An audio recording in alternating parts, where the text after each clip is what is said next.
Olá pessoal, estou aqui com vocês para mais uma das nossas aulas de física e hoje nós vamos falar da carga e da corrente elétrica. Para lembrar então do estudo dessas cargas elétricas, nós vamos lembrar dos átomos, e das partículas elementares. Então observem a relação entre a carga elétrica e as partículas elementares. Para se determinar então o estudo dessa carga elétrica, foram verificados lá algumas partículas elementares, como elétron, próton e nêutron, e observaram então que quando colocava-se um nêutron na presença de outro nêutron, nada acontecia entre eles. Eles ficavam exatamente onde estavam, não ocorria nenhuma atração e nenhuma repulsão entre eles. Mas quando se colocava um próton na presença de próton, então um próton repelia outro próton. O mesmo acontecia com um elétron próximo de outro elétron, nós poderíamos observar aí uma repulsão entre eles. Então, elétron repelia elétron. Mas já quando colocava-se um elétron próximo de um próton, observava-se que uma atração ocorria entre essas duas partículas elementares. Então, constatou-se que elétrons e prótons possuíam cargas de sinais opostos e convencionou-se então a chamar a carga do elétron de negativa e a carga do próton de carga positiva. Uma vez então que já percebíamos aí no nêutron a ausência de carga elétrica. Bom, nós observamos então aí que dessas partículas elementares, das três partículas elementares, duas possuíam cargas elétricas, o elétron e o próton. E essa carga elétrica então foi medida e constatou-se ainda que, mesmo possuindo massas diferentes, essas duas partículas possuíam a mesma quantidade de carga, porém com sinais opostos. E esta carga então foi chamada de carga elementar.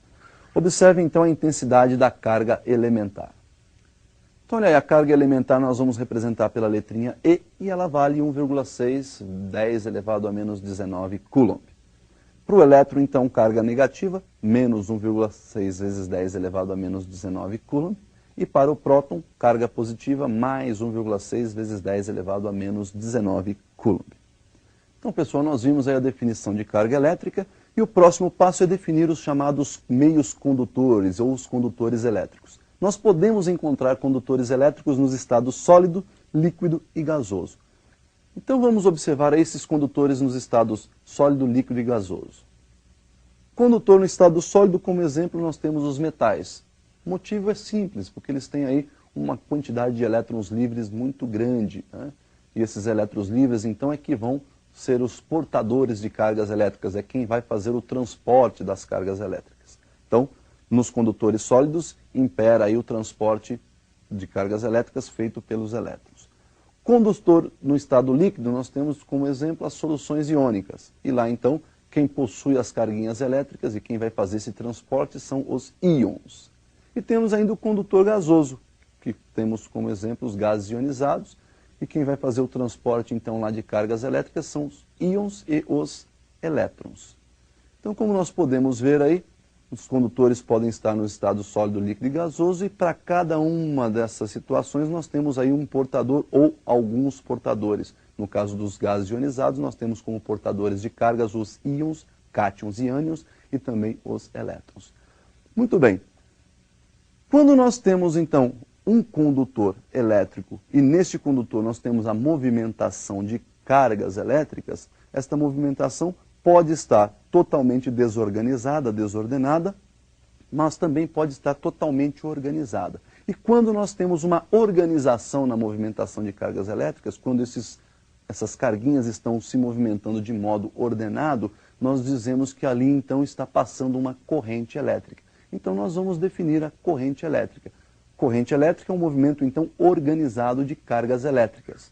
Deem uma olhada, então, nesse visual. Nós temos aí, inicialmente, um condutor, por exemplo, no estado sólido, vários elétrons livres se deslocando caoticamente, um para cada lado.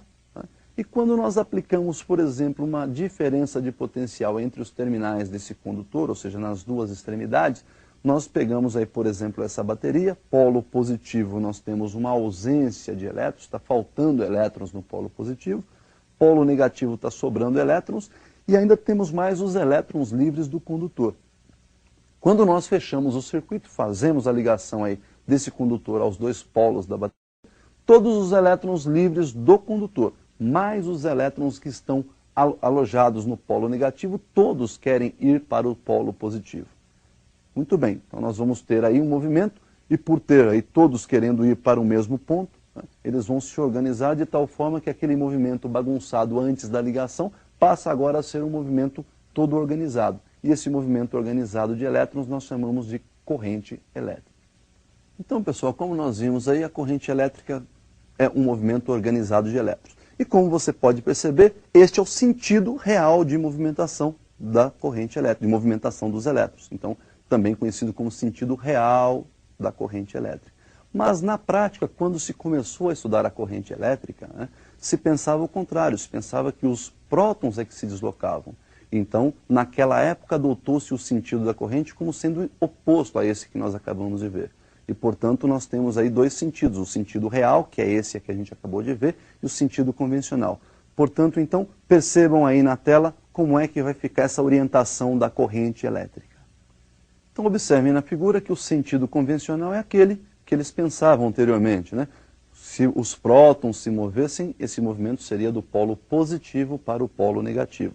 Mas, na realidade, nós sabemos, acabamos de ver, que o sentido real da corrente é o sentido de movimentação dos elétrons.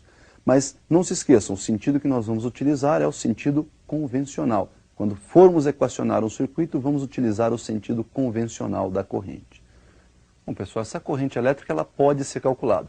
Definição de corrente elétrica: intensidade ou quantidade de carga que atravessa uma secção transversal do condutor num determinado intervalo de tempo. Ou seja, essa intensidade de corrente elétrica mede a rapidez com que as cargas estão atravessando uma secção transversal lá do nosso condutor. Observe comigo, então, a definição de intensidade de corrente elétrica.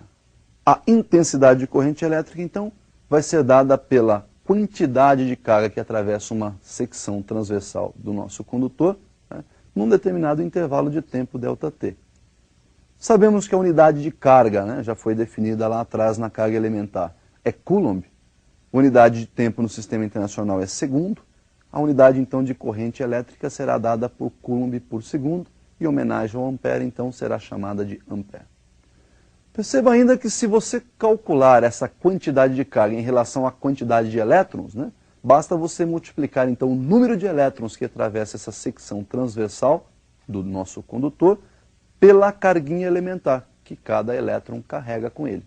Então, carga ou quantidade de carga total que atravessa a secção é dada pelo número de elétrons que passaram por essa secção, multiplicado aí pela carga elementar, que é a carga que cada elétron transporta. Bom, então nós vimos aí a definição de intensidade de corrente elétrica, e essa intensidade é medida em ampere. Nós podemos observar que essa intensidade ela pode ser constante, pode ser variável. E nós temos aí então uma propriedade gráfica muito importante para a nossa corrente, ou nossa intensidade de corrente elétrica. Observe então essa propriedade aí na tela. Olha lá. Para exemplificar melhor, nós pegamos uma corrente constante. Tenho então o gráfico da corrente em função do tempo. Estou considerando que com o passar do tempo a corrente manteve a sua mesma intensidade. E quando nós multiplicamos a intensidade de corrente por um determinado intervalo de tempo, nós obtemos aí graficamente, olha, olhando para esse gráfico, com olhos matemáticos, você está calculando, na verdade, a área dessa figura aí entre os instantes T1 e T2. Você está fazendo o ΔT, que está representando a base dessa figura, pela altura que está representando a corrente. Então, numericamente, o cálculo da área corresponde ao cálculo ΔT vezes I. Se você trocar e substituir nessa expressão o I pela expressão original, carga sobre tempo, nós temos que a área será numericamente igual a ΔT multiplicado por Q sobre ΔT. Simplificando o ΔT, nós temos que o cálculo da área será numericamente igual à quantidade de carga. Ou seja, o cálculo da área desse gráfico corrente em função do tempo é equivalente ao cálculo da quantidade de carga. Muito bem, pessoal. Então nós vimos aí a definição de intensidade de corrente elétrica, como se calcula essa corrente elétrica. Vimos uma propriedade gráfica muito importante e nós vamos definir uma outra grandeza também extremamente importante, que nós já falamos dela um pouco atrás aí nessa aula de hoje, que é a DDP, ou diferença de potencial, ou também